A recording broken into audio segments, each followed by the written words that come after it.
L'homme, né pour nourrir la passion du voyage, a trouvé dans le sein de l'immobilité un triste réconfort aux multiples visages qu'il nomme lâchement paix et sécurité.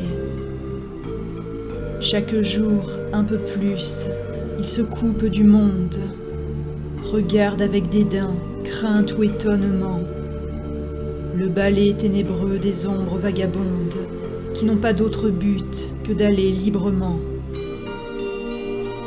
Son âme est enchaînée, sa porte est toujours close.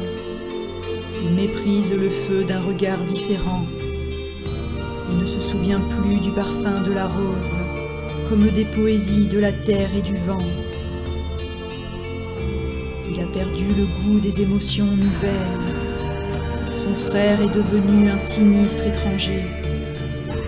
Le loup ivre d'amour et la douce hirondelle ont déserté son cœur qu'effraie tant le danger. Il voit le mal partout, au détour d'un sourire, dans une main tendue, un rêve d'évasion. Et quand son propre fils se réveille et soupire, il se plaît à briser ses tendres illusions. Toutefois, en ce lieu d'angoisse et de misère, où se meurt la vie et ses charmants secrets, il existe, tapi dans les brumes lunaires comme une bête fauve, un sombre cabaret.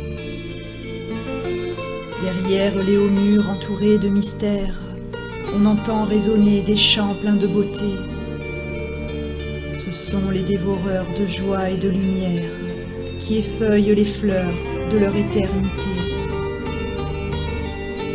Au fond de leurs yeux clairs, on voit briller la flamme, l'amour universel, le désir d'un ailleurs.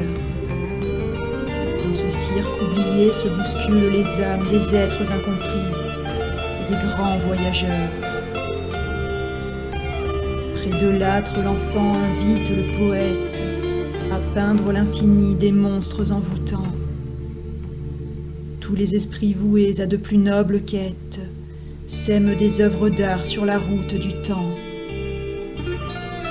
Et toi, avec ton cœur de muse magicienne, tu règnes sans plier sur ce dernier bastion. J'adore ce pouvoir et promets d'être tienne, tant que l'amour suivra sa troupe d'histrions.